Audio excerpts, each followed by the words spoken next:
Hello students, this is your professor Dr. Mink and welcome to the lecture for chapter 5. This is a really important chapter. We're going to learn to write our own classes and then call or create objects of those classes in other programs, other applications. So let's get started. Here are some of the main topics we will cover within the scope of chapter 5. They are identifying classes and objects, the structure and content of classes, instance data, visibility modifiers, method structure. We'll cover constructors in further detail, and I'll help you to understand the relationships among classes and obviously static methods and the data that they act on. Up until this point in Java, we've written programs that use classes that are already defined in the Java API. However, we're going to begin to design programs that utilize classes that we will write ourselves. So they're not part of an existing built-in library. The class that contains the main method is just the starting point of a program. True OOP, object-oriented programming, is based on defining classes that represent objects that have well-defined characteristics and functions. And that's really the bulk of this course will be OOP. So remember, objects have state and behaviors associated with them.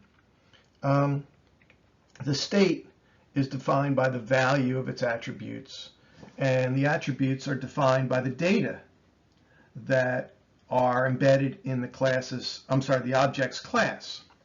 And methods are the operations that can be performed by objects of a specific class.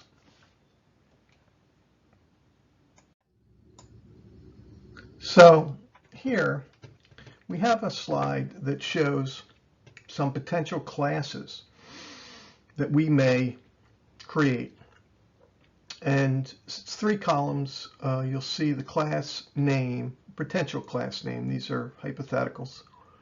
The class name, the attributes, and the operations associated with objects of that class. So, for example, we might have the student class, and each instance of that class would be a new student object, and the attributes of that object would be name, address, major, grade point average. And the operations or methods available to objects of that class, the student objects, might be set address, set major, compute grade point average. So here on this slide we have 5 examples of classes that we would create, the objects, their attributes, and the operations.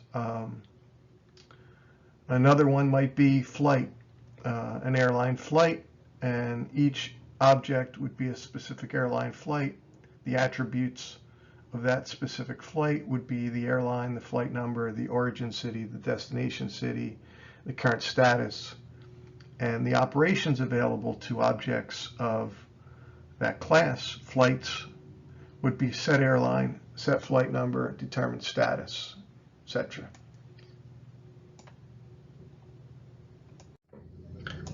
So drilling down a little further, a class is a group of objects.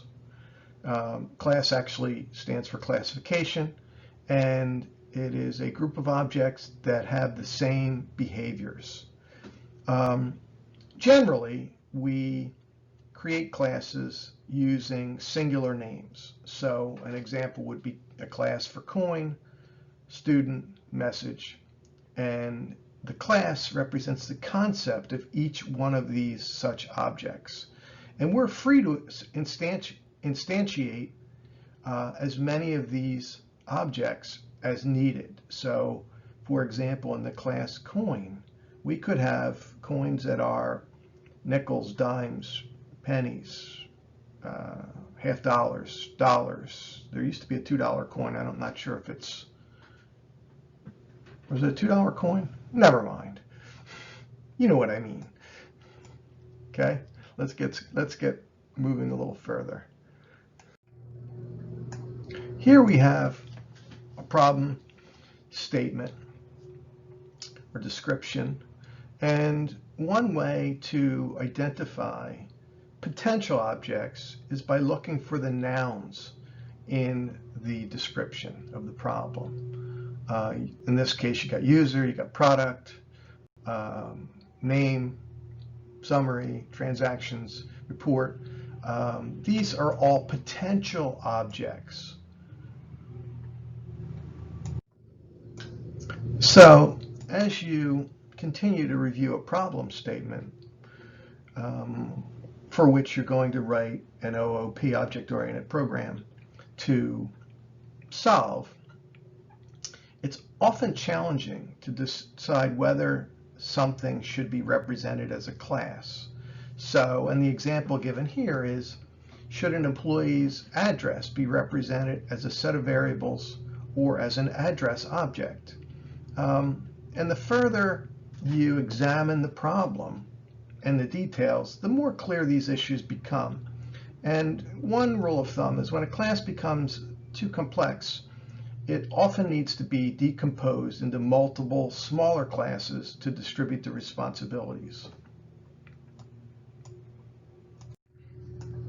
Continuing with the discussion we had on the previous slide, we want to define classes with the proper amount of detail. I know that's vague.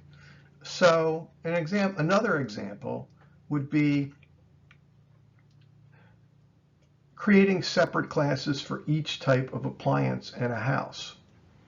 Okay?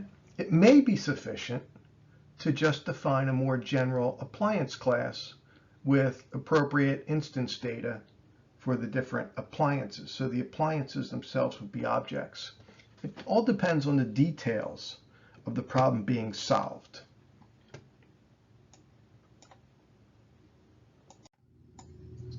When identifying classes,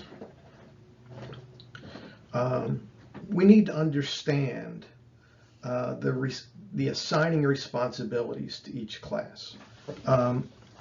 Every activity performed by a program must be represented by one or more methods in one or more classes. So we generally use verbs for the names of the methods. In the early stages, it's not necessary to determine every method of every class. You can begin with primary responsibilities and then evolve the design as you see other behaviors, other methods that have to be added. You can add them after the classes has been created and even used. A class contains data declarations and also method declarations. Methods perform actions. So in this example, we have a class, and each object of the class has the following data available: int size and weight, a char called category, and two doubles called value and cost. And there will also be methods that perform actions on the objects that can be called by the objects. We're going to take a closer look in a slide or two in a fully implemented program that uses a class. Now let's take a look at a class named die, which is singular for dice. And I want you to consider a die. It's a six-sided object, and its state can be defined as which face, each face having a different number of dots on it, which face is showing. And the primary behavior or action is that it can be rolled. So I'm going to show you a program coming up in this presentation in which we design a class called die that models this state and the behaviors. And it's going to be pretty versatile, and it'll be a reusable resource. And any given program that uses this class or creates instances of this class, i.e. die objects, will probably not use all the aspects of the given class, but that's okay. So students, this is our first fully coded project that includes a class and a separate file. And this is called Snake Eyes. Snake Eyes is the application, the Java application that contains main, but it uses, you can see it uses the new constructor from the die class, which I have stored here in a package called die1 in the Snake Eyes 1 project. I've already got Snake Eyes on here, so I couldn't use the same name, but it's, trust me, it's the same files. So I'll go over this real quick. Final int 500 rolls of the dice, and you've got integer declared num1, num2, and count is set to 0. Count will, well, you'll see what count does. So then we declare die1 using the constructor and die2, and these are objects of the die class. And then we have a for loop, and we're going to go from 1 to 5. Remember, rolls is 500. It's a constant to 500 rolls. And we're going to assign num1 the return value from the roll method. So die1 will call the roll method, and that will return a value.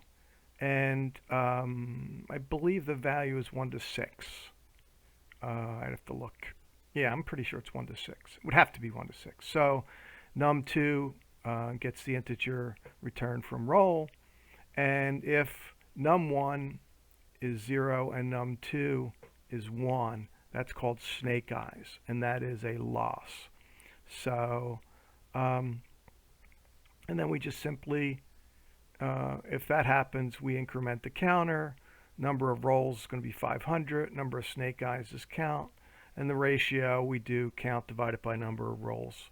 And I'll run this program real quick, and you'll see there it did 14. I'll roll it again, 12, and again 12, 21 Snake Eyes, 14 Snake Eyes, 10 Snake Eyes, etc. So, and easiest way to do this at this point in time is just to put the class, create a new package, put it in here, and then in Snake Eyes you'll notice I have imported everything in that package. Okay, take a close look at this. I'm going to put an assignment based upon these files, the application and the class, and you're going to have to make some changes. So, and I'll post that in this week's timeline session.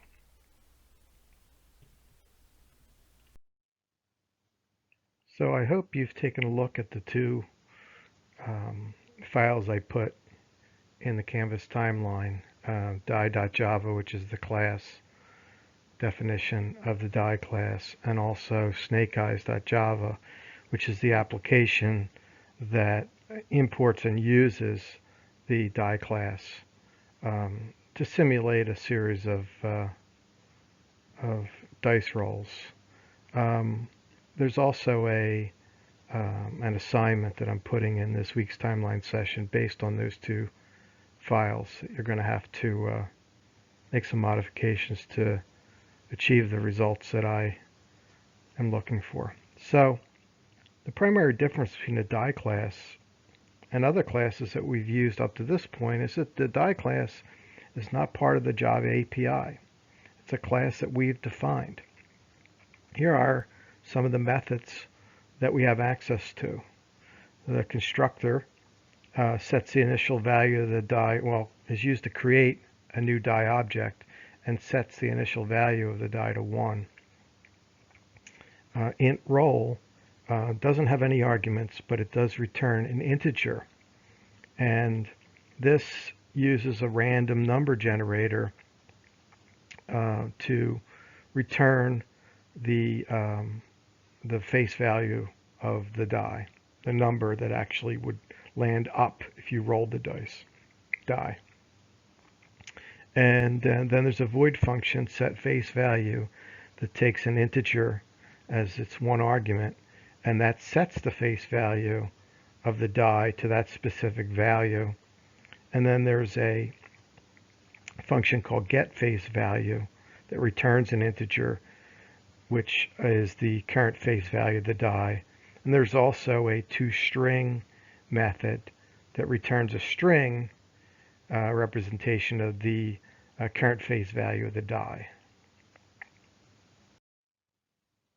Most classes will define a toString method, and the purpose of the toString method is to return a character string that represents the object in some way.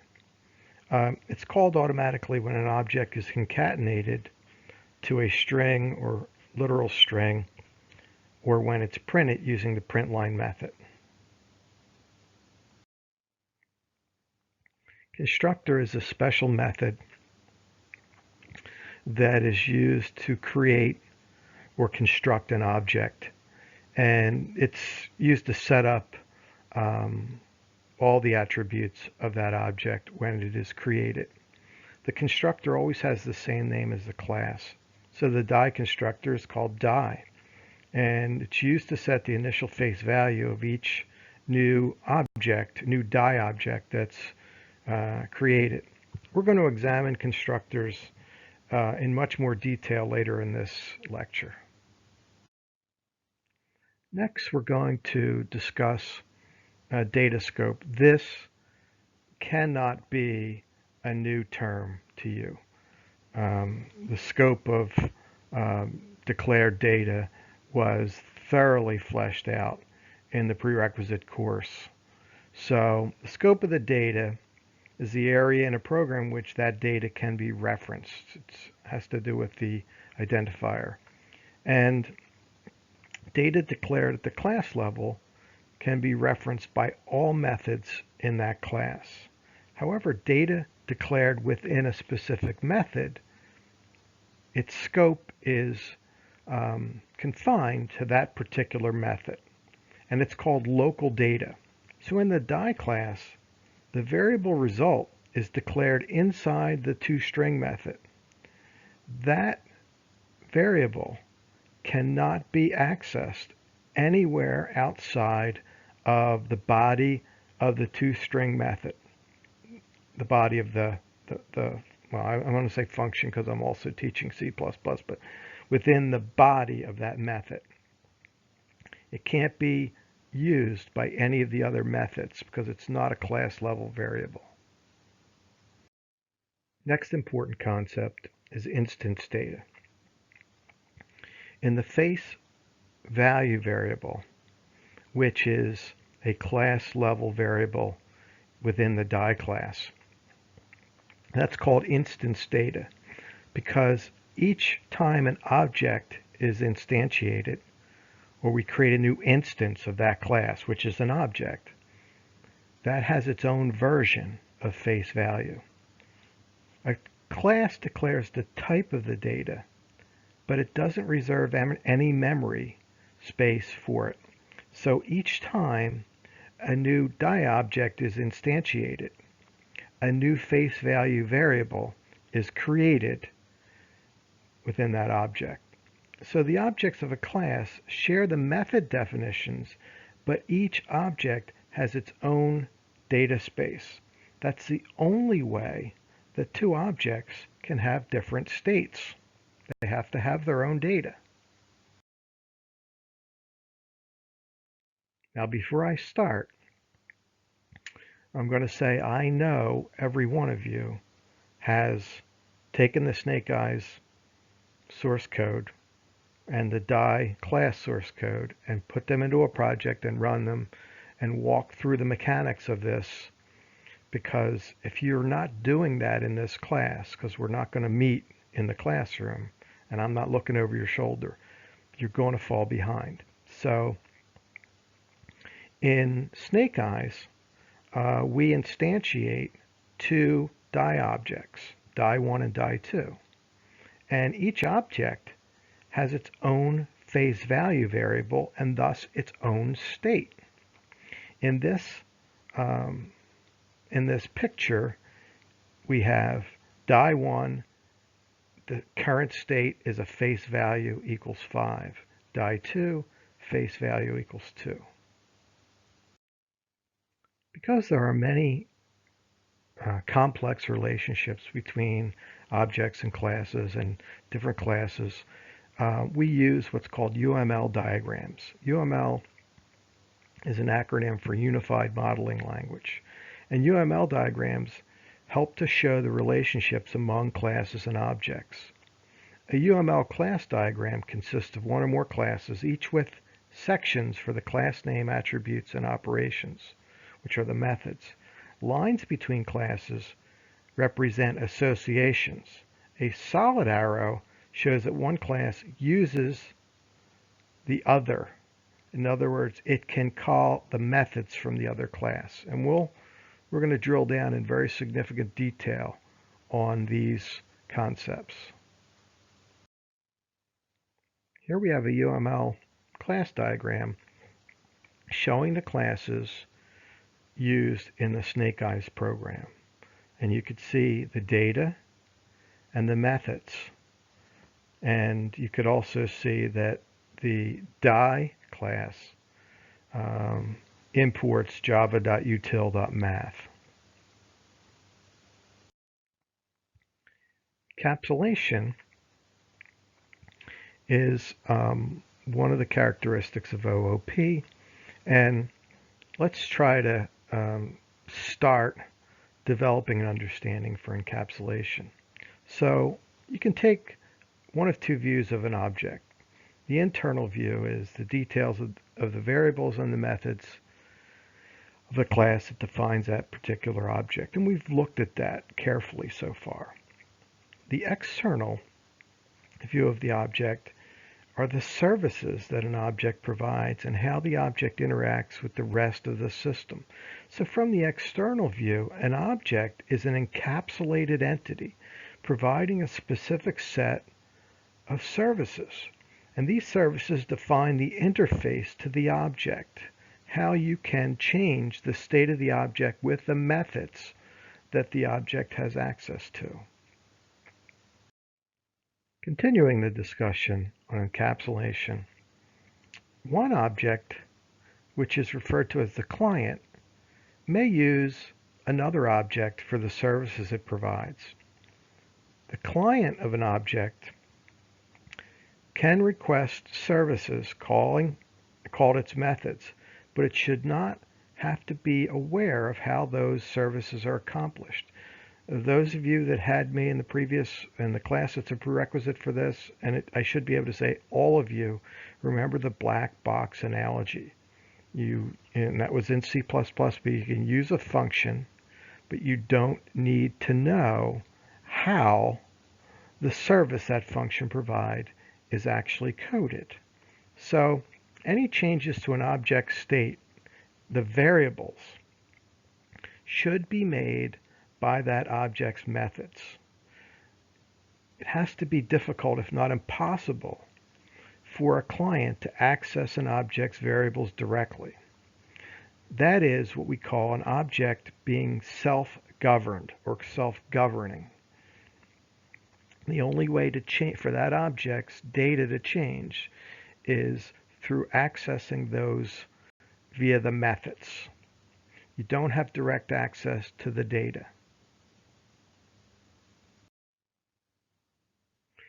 So here we go. I know I mentioned this previously.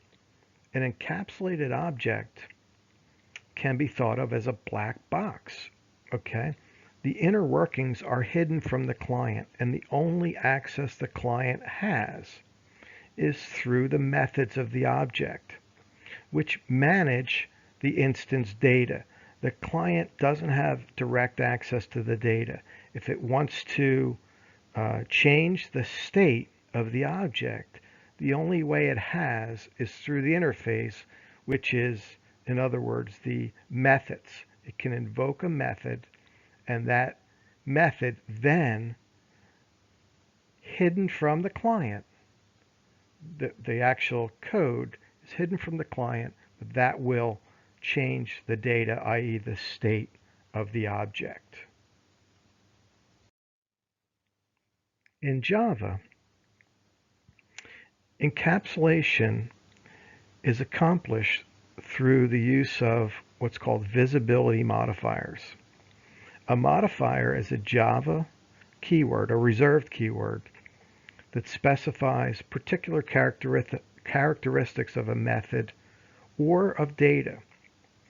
So far, we've already seen the final modifier to define a constant.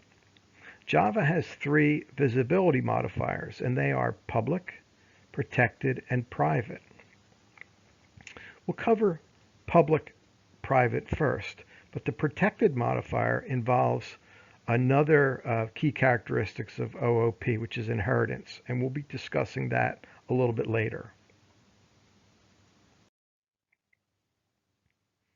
So members of a class that are declared with public visibility can be referenced anywhere.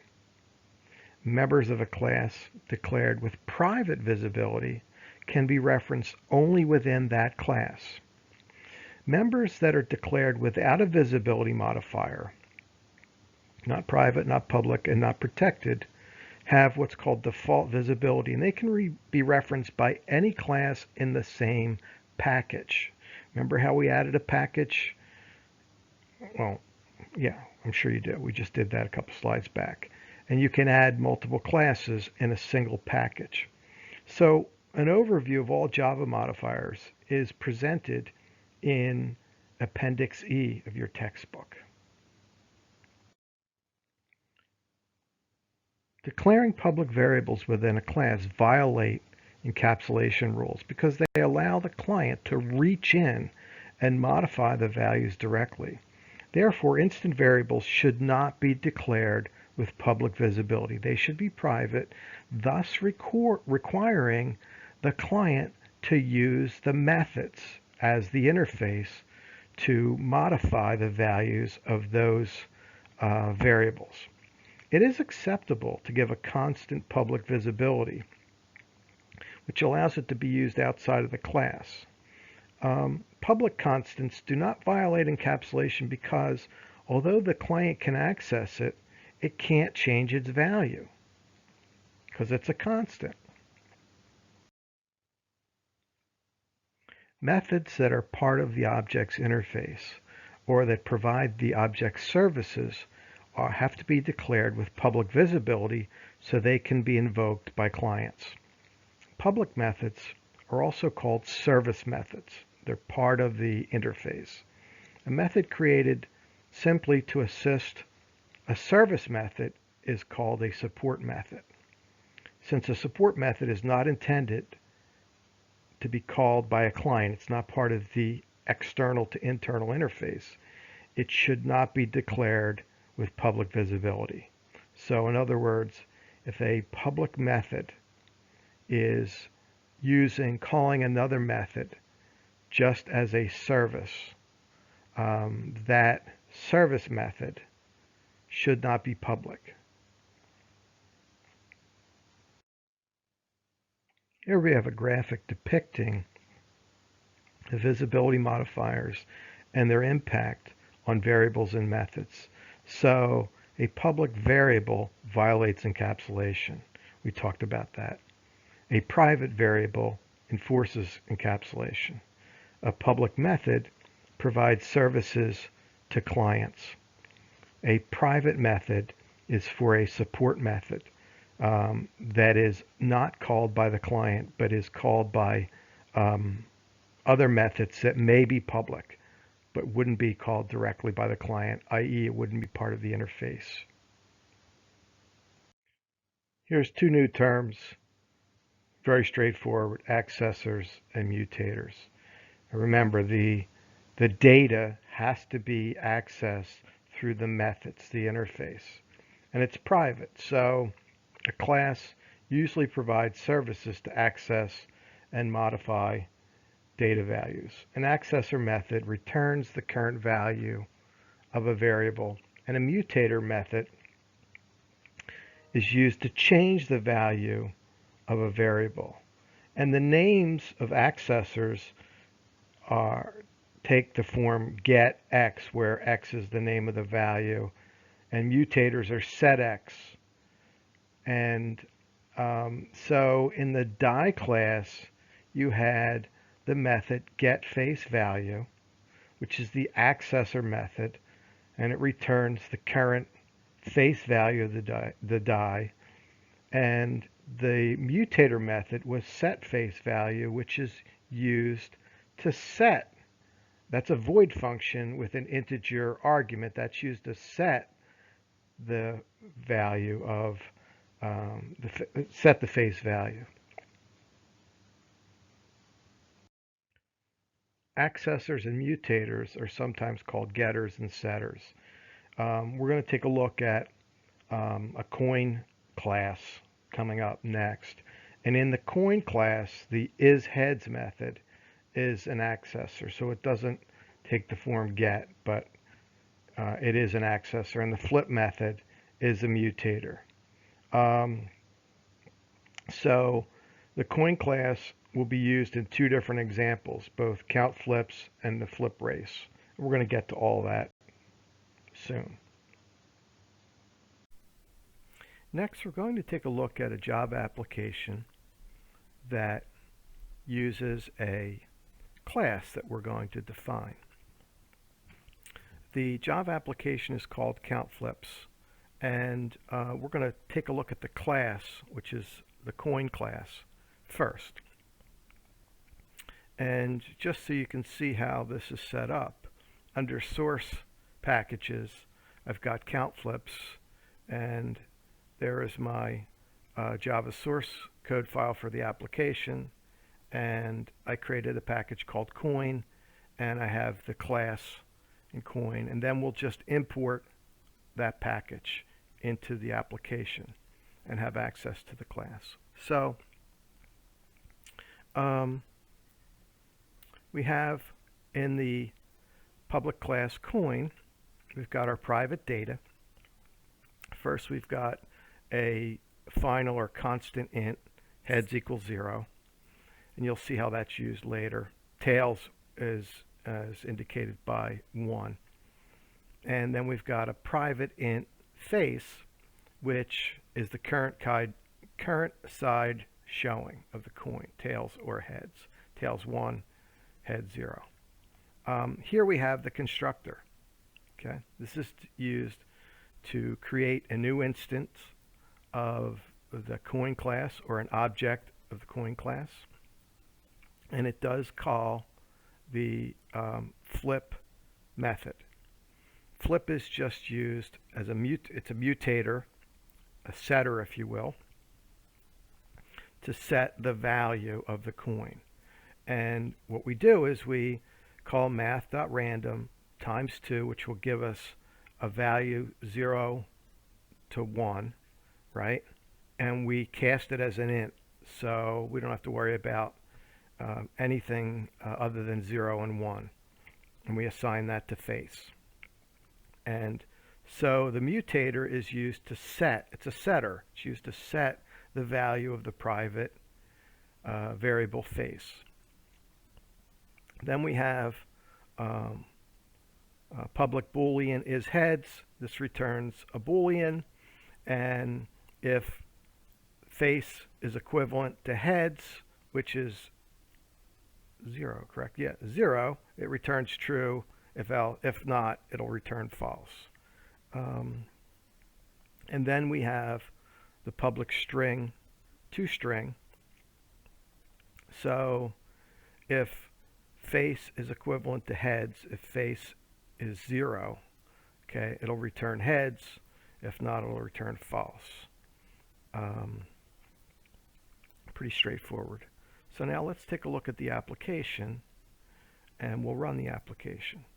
The application, you'll see I'm importing the entire package, everything in the coin package, which is just the source code file containing the class definition. And here we're using the constructor to create a new coin called myCoin. And then we've got a for loop from 1 to flips is 1,000. So we're going to do from 1 to 1,000 flips, and we'll simply flip the coin, and then we'll call isHeads, right? And so if the flip indicates a 0, which is heads, we'll increment the heads counter. It's an integer, but it serves as a counter. Else we'll increment tails. And this will continue to run until the for loop terminates, and then we will simply print out number of flips plus flips, number of heads plus heads, number of tails plus tails. Let's see this running. So on this particular run, because we're using a random number generator to determine heads or tails. We got 494 heads and 506 tails. Run it again, 524 heads, 476 tails. You get the idea. Now, I strongly suggest, I would require, but I don't have any leverage on you. I strongly urge you to take these files, which I will put in the Canvas timeline, create a project, create a new class definition file, do all the linkages that I described here, and make sure you run this and understand what's going on.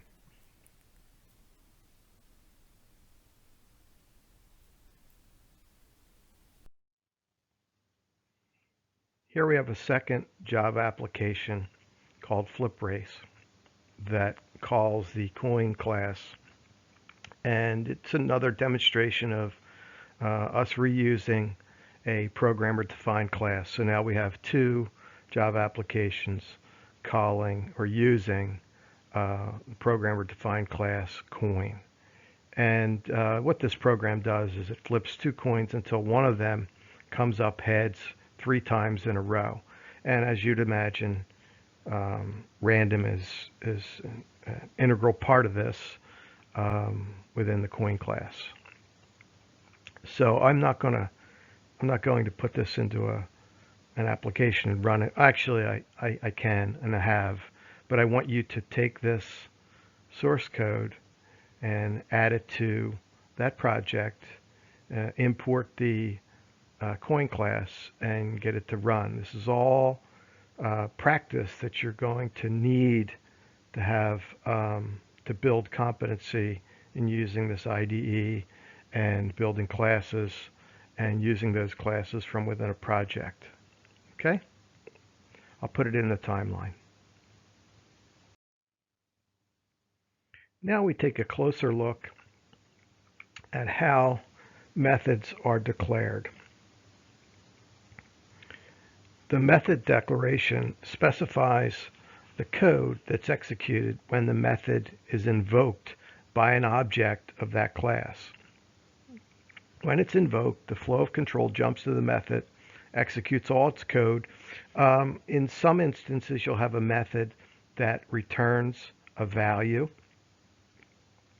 But there are instances where the methods are void and they may not return a value. And that should be no new revelation for you. Those concepts are all well covered in the prerequisite course for this course. Here's a diagram showing a sample flow of control through methods. So you've got, in this example, you've got in a main method, an object is calling the do this method. And do this, a flow of control goes to the body of do this, the scope of do this, if you will.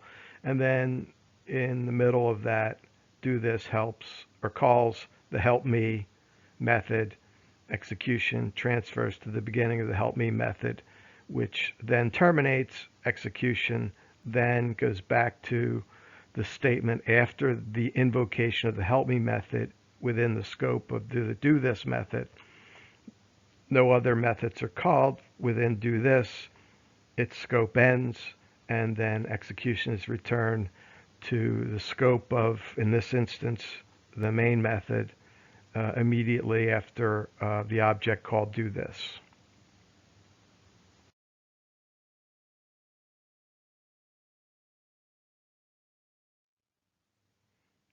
So a method declaration begins with the method header, just like a function declaration in the prerequisite course for this course.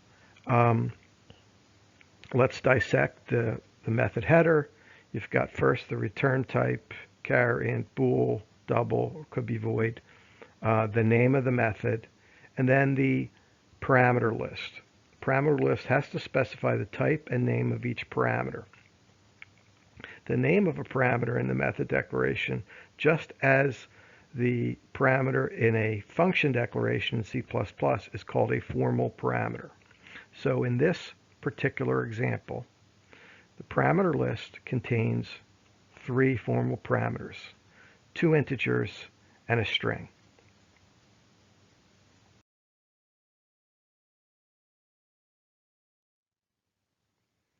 The body of the method follows the method header, and the variables declared inside the method are local data.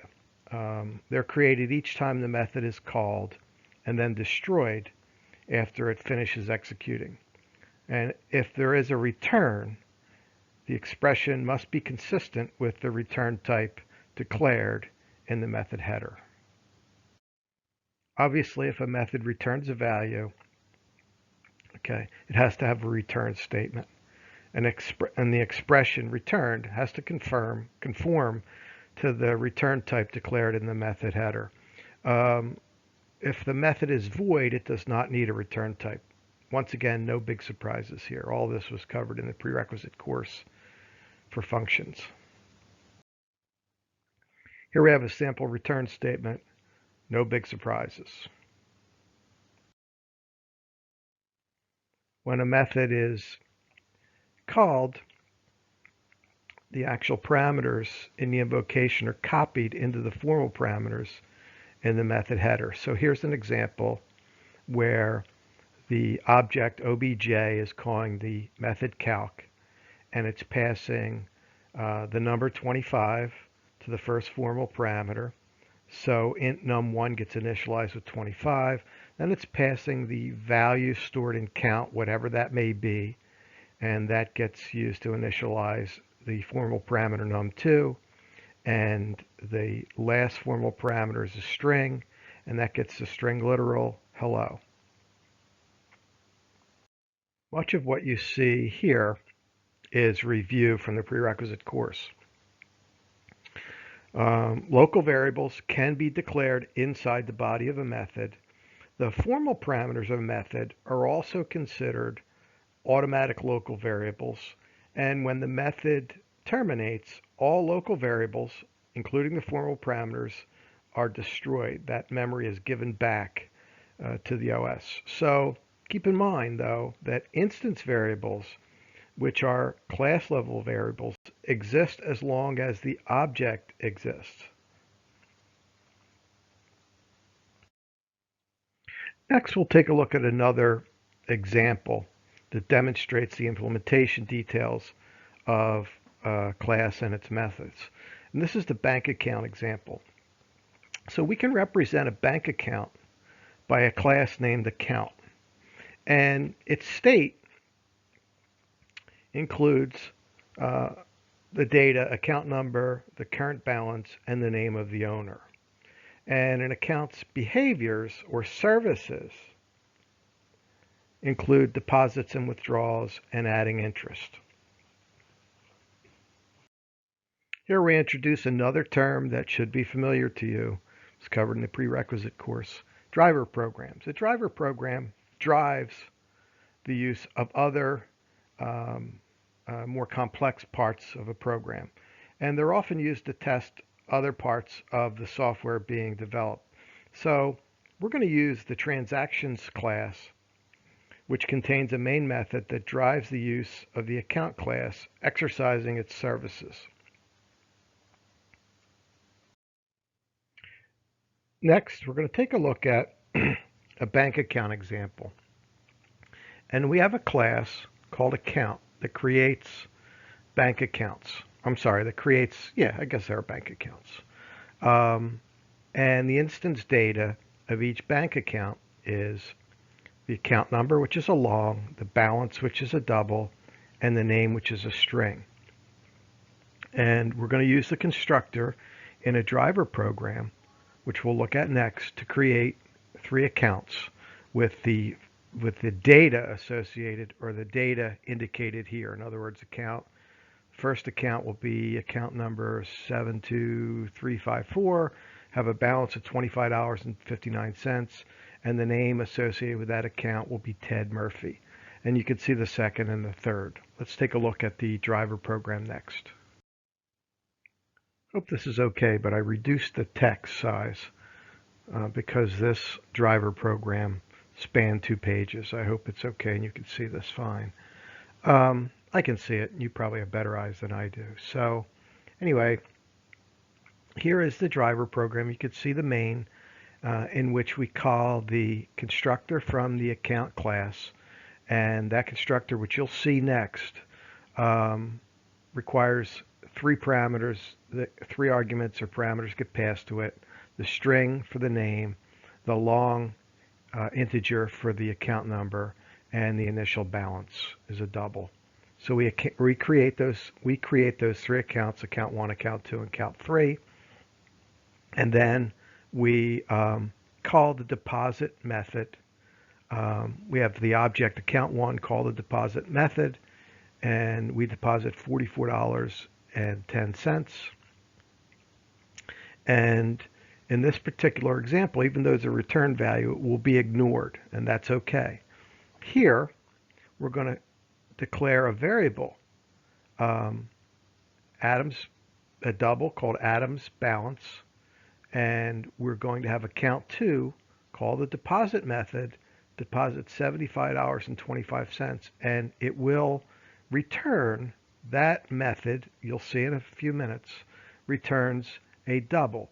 So that double will be assigned to Adams balance, and then we'll print out Adams balance after deposit plus, and we'll be calling the toString method and sending Adams balance to the output.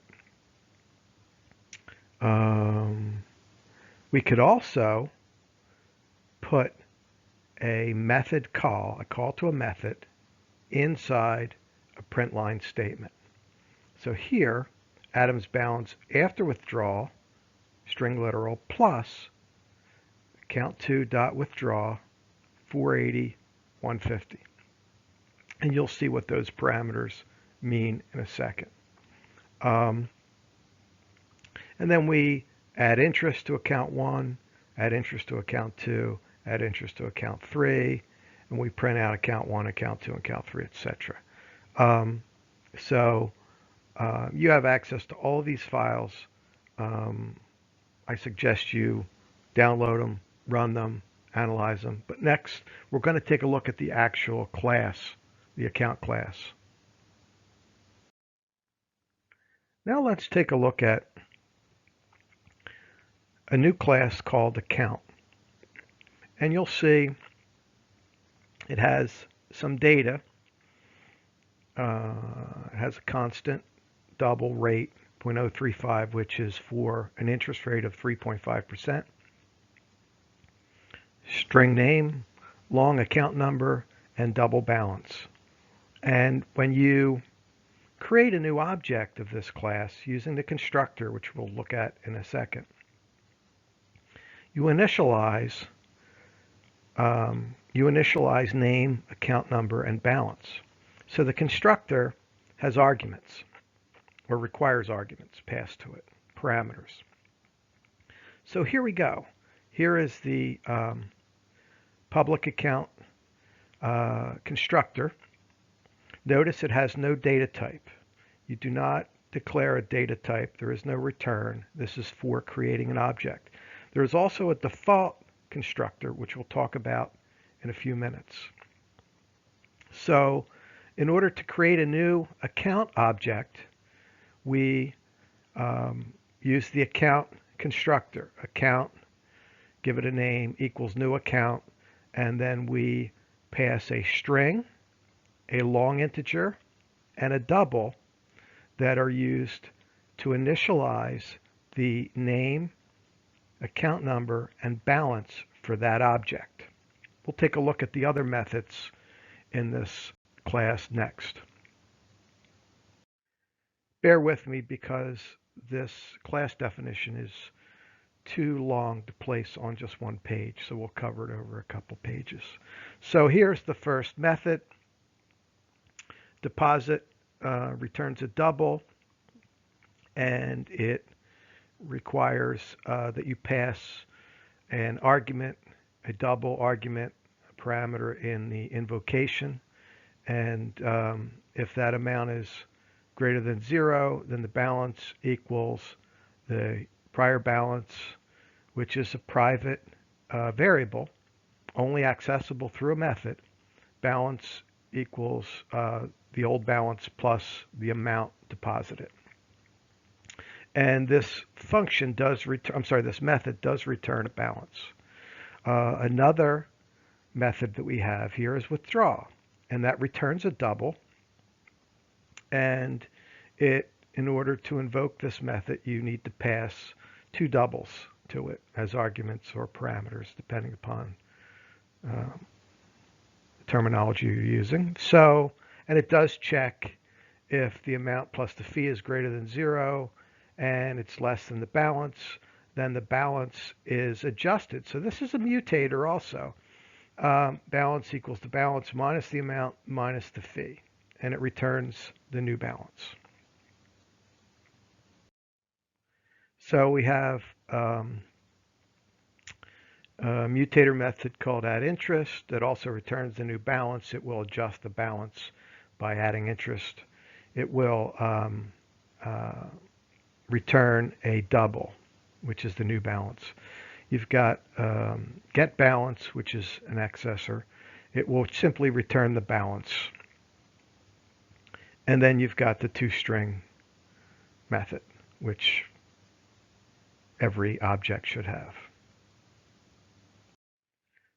So to continue on a point I made when we were looking at the account class, please note that a constructor has no return type, not even void.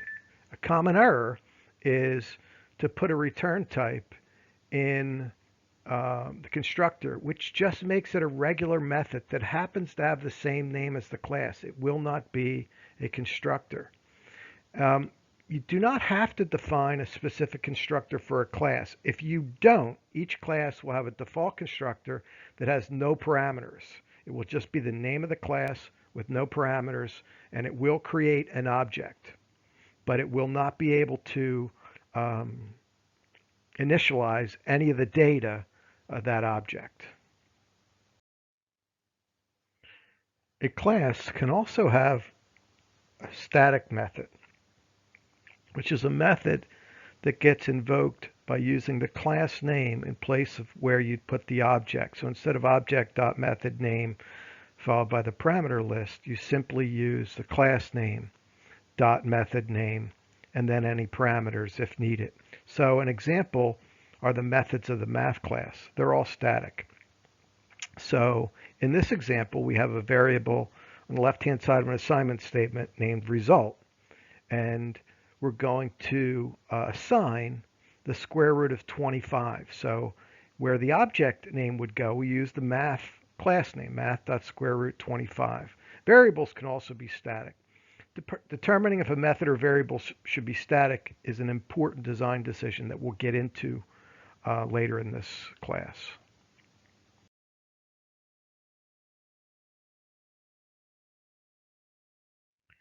So I'm sure you're wondering about the mention of a static variable.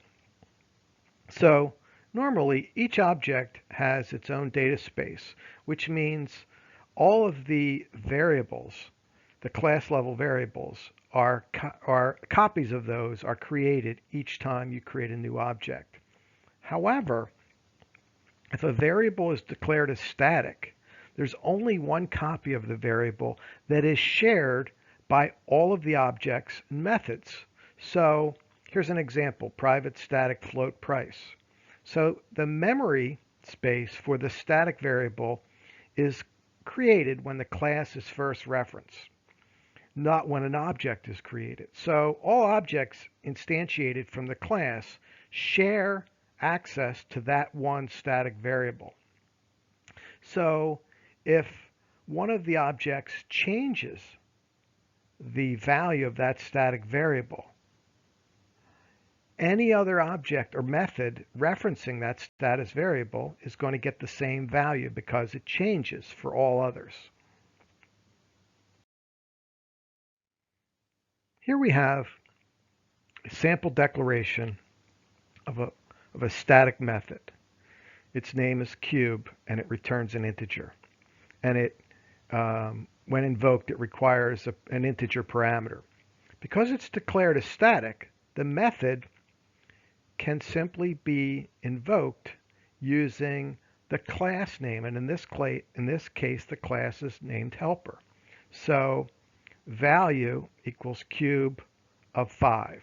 And what we're going to do is we're going to return 5 raised to the third power.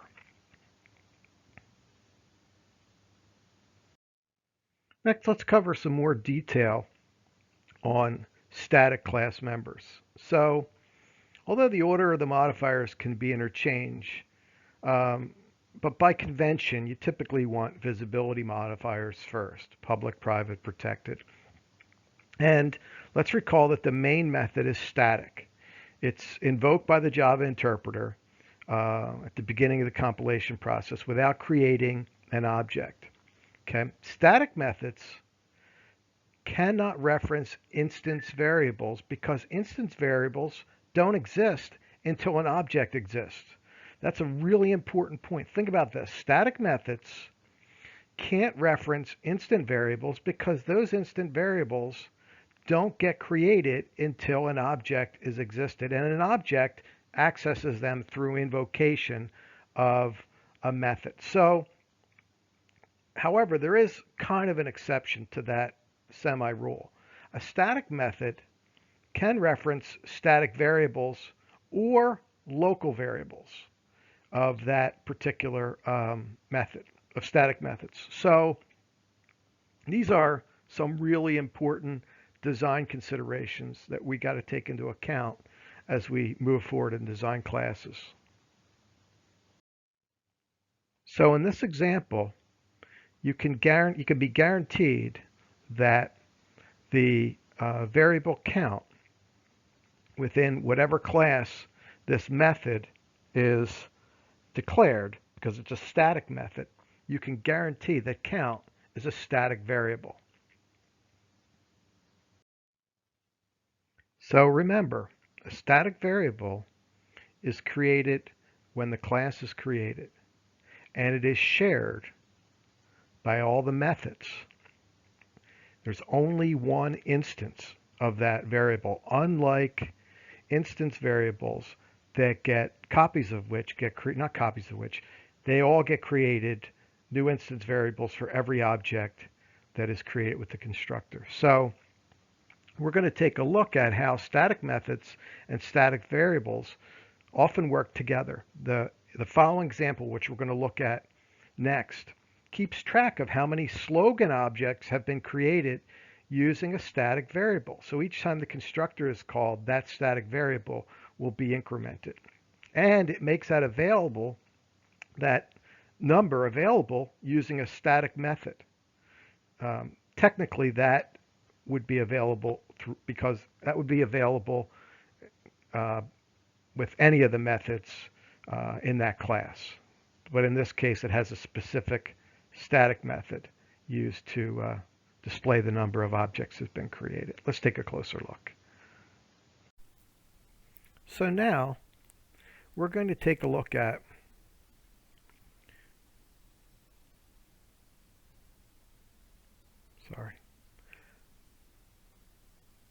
we're going to take a look at a new class called slogan. As you can see, slogan has a string variable named phrase and a static variable named count. Count is an integer. You can see it right here. Sorry, my wireless mouse is getting a little wonky. I'm thinking the battery is just about dead. So here is the constructor. To create a new slogan, pass a string to it. String is used to initialize phrase. And then we have this static variable, which is accessible by any of the methods, is incremented. So each time we call the constructor and create a new object of the slogan class, this variable, this static variable, and there's only one instance of this variable. It's created when the class is created, not like an instance variable, instance data, that's created each time you construct a new object. And we have the toString method, and we also have a static method called getInt, which is simply used to access that count variable, the static variable count. So let's take a look at this application which utilizes the slogan class. So here we're going to create a variable using slogan called object, and we will assign, okay, remember this object points to or will point to a new object. So then we're going to assign, we're going to call the new slogan, remember the Alamo, okay? Assign that to obj, or object. System.out, print line, obj. Then we're going to reassign a new object, new slogan object, to that same obj variable. Don't worry, be happy. System line print out. So that's 2. Here's a third, here's a fourth, here's a fifth. Now remember what happens each time we call the constructor in the slogan class. What does it do? It increments the count variable, which is a static variable. There's only one. So it's not as though we're creating a new count here, new count here, new count here. It's not an instance variable. There's only one, and it resides in the class. It's created when the class is initialized. So here, now we can use the static getCount method to output that static variable. So what I'm going to do is I'm going to come over here. I'm going to run it's already compiled and built. And here we go. Remember the Alamo? Don't worry, be happy. Live free or die. Talk is cheap. Write once. So that's 5 times we called the constructor. And there we go. There's 5. As I mentioned, I'm always going to put these in the timeline, the class file and the application file. I strongly encourage you to put this project together, build a class, build and run the application and make sure you understand what's going on.